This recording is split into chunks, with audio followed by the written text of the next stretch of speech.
Nagtataka nga ako, parang yung mga iba na naging kandidato, nag-deliver lang yata ng suka, nabigyan na ng certificate of candidacy. Alam ho ninyo, ang suka ang kalaban ng tanso. Ako ho ay nakabili ng suka ng maraming ulit at nautosang bumili ng suka ng maraming ulit. May diploma ho ako at nakapagtapos ako ng kolehiyo. Meron akong certificate na nagpapatunay na ako ay isang ganap na abogado. Isa po akong proud member ng Team Suka at atin pong lalabanan ang Team Sinusuka! Ayan po mga kababayan, nagsalita po si Attorney Atromesbach dito kay Bangag. Binanatan po si Marcos na Team Suka versus Team Sinusuka ng bayan. Saan ho ba tayo papanig mga kababayan? Yung Team Suka na abogado na ipinaglalaban ang korupsyon, pagbabantay sa national budget, batas na laban sa mga mandarambong o tinatawag na plunder law, at panukalang mandatory drug testing po sa mga politiko, sa lahat ng opisyal ng gobyerno, appointed ban o elected, na walang exemption po yan. Ayan po ang sinusulong nila. At gagawa sila ng batas para magpa-drug test ang mga politiko talaga. Yan po ang gusto ng mga magdi-deliver ng suka. Dito naman tayo sa mga sinusuka. Hindi po kagaya itong mga to, mga veteranong balingbing po yung mga yan. Mga mambubudol, mga manlilinlang na gusto muling bumalik sa Senado. Yun po yun. Bago po natin panoorin ang mga buong video mga kababayan, mag-subscribe muna po tayo sa ating YouTube channel para sa ating news update sa ating bansa. Ito po, ituloy na po natin ang video ni Attorney Vic Rodriguez. Maraming salamat at magandang hapon po sa ating lahat. Sa ating ginagalang, rinerespeto at hinahangaan kay Pangulong Rodrigo Roa Duterte, sa inyo pong lahat dito sa loob at labas ng bulwagang ito, sa lahat ng Pilipino na nakasubaybay, marami pong nagla-live ngayong araw, yung ating mga kasama sa opisina, sa bahay, sa sasakyan, sa trabaho, sa eskwela. Ganon din ho sa mga Pilipinong overseas Filipino workers at migrants saan mang panig ng mundo. Tanggapin po ninyo ang aking pagbati at paggalang ngayong hapon.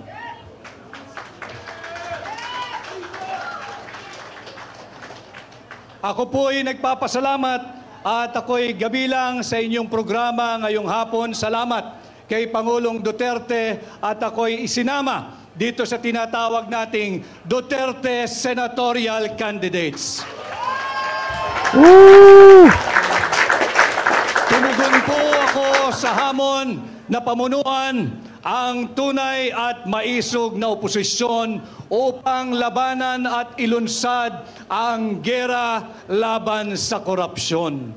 Yan po ang kailangan natin mga kababayan. Ang war on corruption na aking pinamumunuan is not just a campaign slogan. Nalalaman ko kung paano labanan ang korupsyon. Linabanan ko na sila minsan nung ako ay nasa Malacanang at pinagpapatuloy natin ngayon. Nag-file po tayo ng kaso kamakailan. Linabanan natin yung anomalous, illegal, immoral, invalid and unconstitutional and criminal 2025 budget.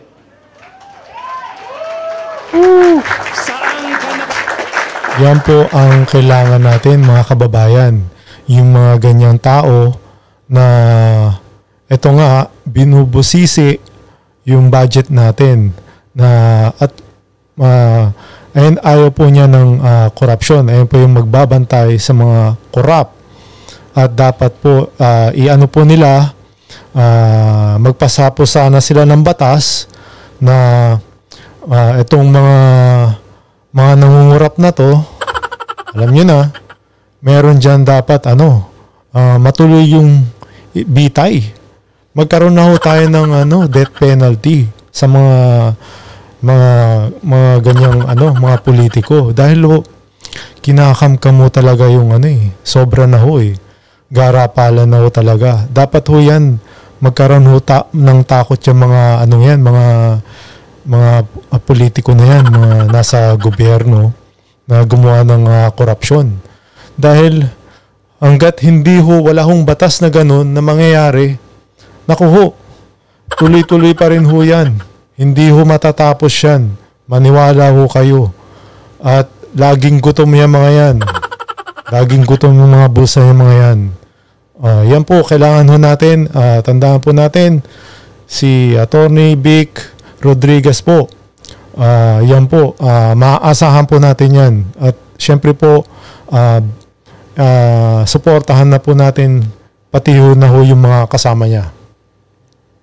Nakita, nagpapasa ng 6.352 trillion pesos, panay blanco ang Bicameral Conference Committee report. Sinasalaula tayo ng administrasyon ni Bongbong Marcos. Maraming nagsalita bago sa akin at nababanggit ang salitang suka. Alam ho ninyo, ang suka ang kalaban ng tanso. Yes. Ang suka ang kalaban ng pekeng ginto. Woo!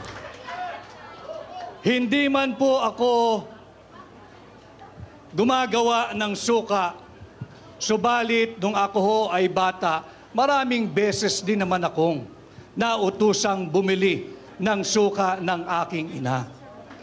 At wala pong nakakahiya doon. Oo. Sapagkat Totoo yan. ako ho ay nakabili ng suka ng maraming ulit at nautusang bumili ng suka ng maraming ulit. May diploma ho ako at nakapagtapos ako ng kolehiyo. Yun. Meron ako... Mas nakakahiya po yung iba ho yung nagdi-deliver. Sila ho nagdi-deliver na suka. Eh yung sa kabila, ano dinideliver? Di ba? Alam nyo na, pulboron. Kung diploma at nakapagtapos ako ng abogasya. At higit sa lahat, meron akong certificate na nagpapatunay na ako ay isang ganap na abogado. Kaya ako ay natutuwa kung ito man ang Team Suka. Isa po akong proud member ng Team Suka. Hey! At atin pong lalabanan ang Team Sinusuka. Woo!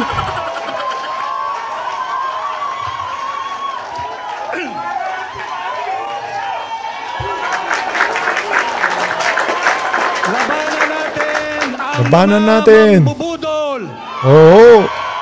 Mga mambubudol. Mga balimbing. Mga manlililang. Konsehal Rani Ludovica, labanan ang team. Tutungo tayo mamaya dyan.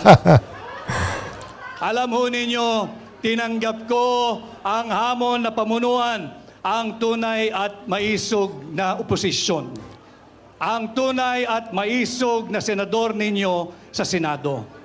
At bilang senador ninyo, atin pong lalabanan ang korupsyon at sisimulan po natin yan sa pagbabantay taon-taon sa ating national budget. Yes. Hindi tayo papayag na pupunuin ng korupsyon ng pork barrel ng akap ng AIX. Yan po. Yan po talaga ang problema ho natin, di ba ho? Kasi yung AKAP, AX na yan na pang-ayuda, syempre, di ho tayo naniniwala na naibibigay ho lahat yan. Syempre, meron ho yung meron yung singit talaga. May paningit yung mga yan eh. So, nakakabulsa rin ho sila dyan. At ito nga yung sinasabi ni Mayor Magalong na 777, kung natatandaan nyo, ito daw ay totoo talaga na nangyayari sa mga dyan sa loob itong mga congressman. Pero ito ho, sinabi na ho ni Mayor Magalong yan, paulit-ulit ho talaga na nangyayari yan. Kaya labanan ho natin to na korupsyon. Babantayan natin taon-taon ang ating national budget nang sa ganon, hindi na magkaroon ito ng 28 blanco at nauwi sa tinatawag nating GAA. Subalit bilang senador ninyo, kailangan ko po ng katulong. Kinakailangan kong makasama sa tulong ninyo ang isang veteranong mambabatas, matapang, magaling. Dalhin po natin sa Senado si Senador Attorney Dante Marcoleta. Hey! At hindi lamang po isa, kinakailangan pa nating magsasama ng isang veteranong abogado. Matagal na hong naglingkod dito sa mababang kapulungan. At minsan ding naging Chief of Staff sa Senado. Ang matagal ko ng kaibigan, dalhin din natin sa Senado, kasama kong magbabantay ng tao ng budget, si Senador Attorney Raul Lambino. Lambino.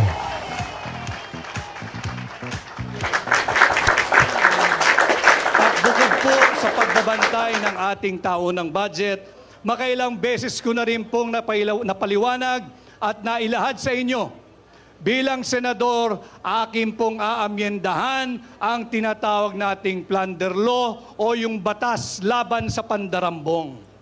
Sapagkat hindi po makatarungan na habang tayo'y nagsasagawa ng proclamation rally ng Duterte senatorial candidates ngayong maghapon, habang tayo'y ninanakawan, hindi tayo makapagsampa ng kasong plunder sapagkat hindi pa umaabot sa 50 million pesos ang ninanakaw ng mga tulisan diyan sa Kongreso. Uy, laki nun ha? Senador ninyo, aamyendahan ko ho ang plunder law o yung batas laban sa pandarambong. Yung threshold na 50 million, ibababa po natin ito sa 1 million pesos. Yan, tama ho yun. Kasi mangupit ka lang ng 1 milyon, dapat na ho talaga, makulong yung plunder na yan. Tama yung sinasabi ni Attorney Vic na hindi ho umaabot kasi yung 50 million na pinandarambong nila. Sobrang laki naman ho kasi noon, mga kababayan. Talagang hindi nila paabutin hanggang siguro 49 million lang, 0.9. Ganun lang yun, para di sila, alam nyo na, tama yun, 1 milyon. Kahit nga 100,000 nga lang, pwede na, di ba? Basta nalaman natin na nagnakaw sa kaban ng bayan, dapat ho makulong. Yan ho ang parusa. Yan ho ang gawin nyo. Gawin nyo mga Attorney Vic. Subalit, kagaya rin po ng ipinakita kanina, bilang principal author, kinakailangan ko rin ang mga kasama sa Senado. Kinakailangan nating kasama na hahabulin ang mga magnanakaw sa Malacanang. Kinakailangan natin ibalik ang aking makakasama, ibalik natin sa Senado, Senador Bongo! Bongo! Yan po, maasahan po yan, si Senator Bongo. At po ng kanyang advokasya, ipinakita niya kanina doon sa video message niya yung tinatawag niyang Exhibit A, yung KOJC. Nakikita natin kung anong inam pag walang korupsyon, kung lahat ng pera ay ginagamit at napapatupad ng tama. Sa Senado, kinakailangan ko rin ng kasama upang amendahan ang plunder law at kinakailangan nating dalin sa Senado si Senador Pastor Apollo Kibuloy.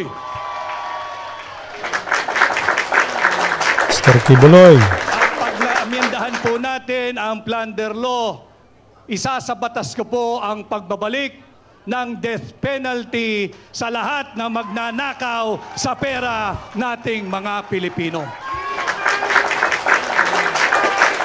Yan, bitayin. Yan po ang kailangan natin. Ibalik yung death penalty. Ay nga po yung sinasabi ko sa inyo mga kababayan. Pag yung death penalty ho naging batas sa mga magnanakaw, lahat po yan tigok. Wala na ho magnanakaw talaga. Kailangan ho mangyari yan. I-push nyo po yan. Attorney Vic at sana nga manalo lahat ng PDP laban para yan po ang isulong ninyo para ho lahat, para hindi na ho to mga makaporma to mga tulongges na mga congressman na walang tigil, tong mga crocs na to sobra na ho, sobrang buhaya na tong mga to mga kababayan. At hindi pa ho nabubuo dyan ang Duterte senatorial candidates. Pag nagawa na po natin yan, meron na tayong pagbabantay sa budget, meron na tayong pagbabantay at pag-amenda sa plunder law, ang pagbabalik ng death penalty, lalabanan din natin ang muling paglaganap ng illegal na droga. Yan. Tama. Bilang senador, ipapanukala ko ang pag-amyenda dito sa batas na nagtatag sa Philippine Drug Enforcement Agency. Higit nating palalakasin ang PIDEA. Bibigyan natin itong kapangyarihang magsagawa ng taunang mandatory drug testing sa lahat ng tao sa gobyerno. Yan, tama ho yun. Tama ho yun, Attorney Vic Rodriguez. Ang ganda ho ng mga sinasabi nyo. Talagang ayan ho mga problema natin, mga kababayan. Tignan ho nyo itong si Bangag. Hanggang ngayon ho, wala pa rin. Hindi pa rin nagpapa-hair follicle test. Paano ho magtitiwala ang mga tao sa kanya? Di ba ho? Ayan ang gawin mo, patunayan mo talagang hindi ka bangag. Ayan tuloy, nasabihan ka tuloy ni Pangulong Duterte na bangag ka. Meron tayo isang presidente na bangag. Yun, patunayan mo sa kanila. Patunayan mo yun, magpa-test ka. Yun lang, napakasimple hong gawin yun. Kung wala kang kinakatakutan. Yun lang ho. Gawin mo yun. Pag nagawa mo yun at napatunayan mo, wala na kaming alinlangan sa iyo. Hindi na kami kokontra sa iyo. Pero wag mo lang dadayain dahil malalaman din namin yan. Di ba ho? So ito mga to, kailangan talaga ho, mandatory. Mandatory na yung mga politikong ito para alam natin kung sino talaga ang mga bangag. Di ba ho? Sige ho, ituloy nyo lang ho yan. Attorney Vic, sana nga manalo tayo. Huwag nyo kakalimutan si Attorney Vic. Yan po, maaasahan po natin yan mga kababayan. Mandatory drug testing parehas sa elected at appointed official ng ating pamahalaan. Yun! Walang exemption. Yun! Sisimulan natin ito sa Malacanang. Yun! At para magawa natin yan, kinakailangan ko ang isang matapang na namuno na dati ng laban kontra sa illegal na droga. Ibalik natin sa Senado si Senador Bato de la Rosa. Yun!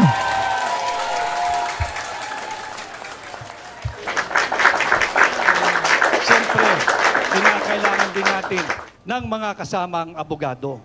Sapagkat laban sa illegal na droga, dapat ang parameters ay all within the Constitution and within the rule of law. Dalhin po rin natin sa Senado ang aking kaibigan, ang aking amigo, si Attorney Senator J.V. Hinlo. Yan. O, 4 na ho na attorney sila ho dyan, mga kababayan. Tumatakbo puro attorney po sila. Na ito'y mabait, subalit matapang din sa totoong buhay. Dalhin din po natin sa Senado, lalaban sa illegal na droga, si Senador Philip Salvador. Hey! Palapak naman ho kayo dyan. But not the least, tulungan din po natin ang bagong abogado, ang bagong kasal, ang bagong senador, Senator Attorney Jimmy Bondoc. Oh. Mga kababayan, na 5 pula ho sila dyan na attorney. Puro mga attorney po yan. Ang Team Suka ho, ang dami hong attorney. 5 ho sila dyan attorney. Mga kababayan. Team Suka yan ha, Team Suka. Sa kabila, Team Sinusuka, balimbing na mambubudol. Di ba ho? Ito po ang bumubuo ng Duterte senatorial candidates.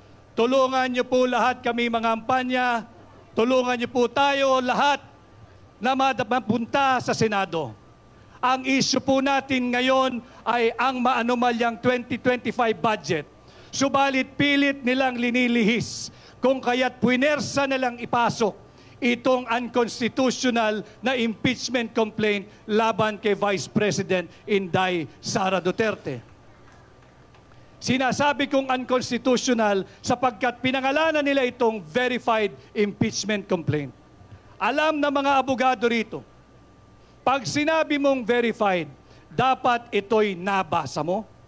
Ito'y base sa iyong personal knowledge o dili kaya'y base sa authentic documents.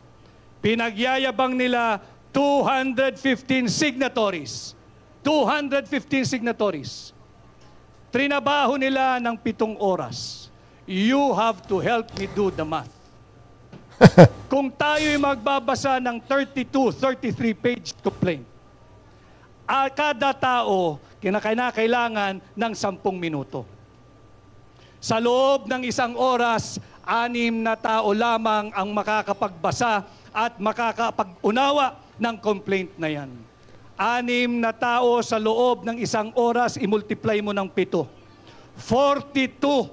42 lamang ang maximum na makakabasa at makakaintindi ng verified impeachment complaint na yan. Attorney, hindi na ho binasa yan. Alam nyo na ho yan, di ba? Meron na ho nga may lagay na nga ho kaya minadali na ho yan. Wala nang basa-basa ho dyan.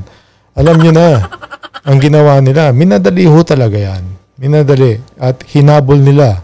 Dahil nga gusto na talaga nila na ito si BP Sara ay ma-impeach na bago maghalalan. Ito nga minamadali na nga nila, pinasa nila sa sa Senado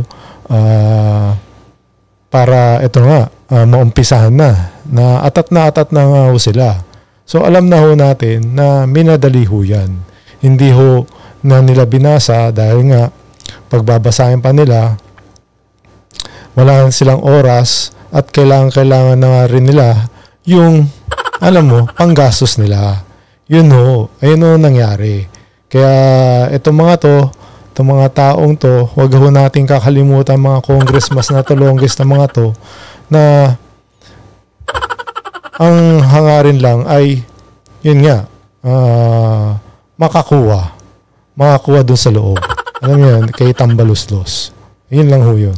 Ang galing ang 215. Pagbigyan na natin sila, siguro'y matatalino at sadyang henyo sapagkat yung blanco na uwi sa 6.352 trillion pesos budget.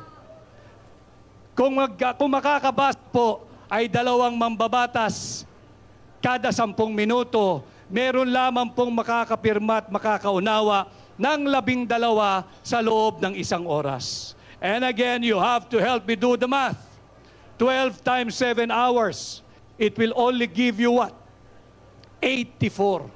84 congressmen na nagbasa, naintindihan, naunawaan, base sa kanilang personal knowledge o di kaya ay authentic public documents. Saan galing ang 215 signatories? Magic ho, magic. At sa AKAP at sa pork barrel. Yun ho ang sinasabi ko sa inyo. Sa ayuda, sa pork barrel, sa AKAP. Yan po yan.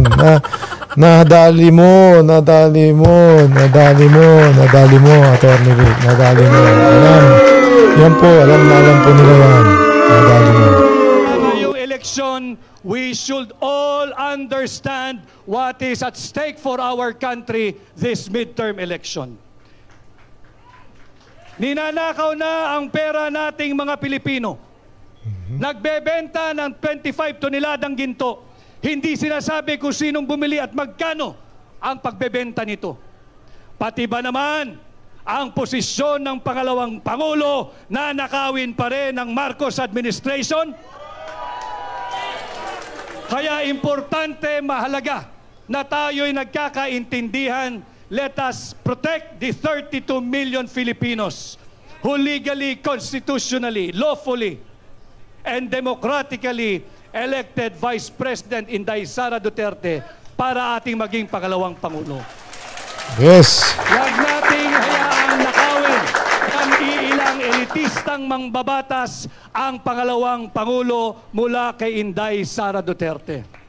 Mahalagang pinag-uusapan natin ito para matulungan ninyo kaming higit at dalhin ninyo ang Duterte senatorial candidate sa Senado at ating po protektahan hindi lamang si Vice President Inday Sara Duterte, hindi lamang ang Office of the Vice President, kung hindi ang sagradong mandato ng 32 milyong Pilipino na ninanakaw ng ilang elitistang mambabatas.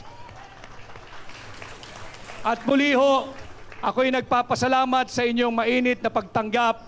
Sana ho ay matulungan ninyo kung ipangampanya sa inyong pamilya, sa inyong kamag-anak, kaskwela, kapitbahay, kaibigan, at sa lahat ng kakilalang Pilipino saan mang panig ng mundo. Ako po muli ay si Attorney Vic Rodriguez, number 56, Pilipino, abogado, maisog! Yes! So, ayan po mga kababayan. Saan ho ba tayo? Sa Team Suka o sa Team Sinusuka ng Bayan? Yan po mga kababayan. Mag-comment lang ho kayo dito sa ating YouTube channel. At mag-subscribe po. Huwag pong kalimutan mag-subscribe para po sa iba pang mga balita na darating. Maraming salamat po.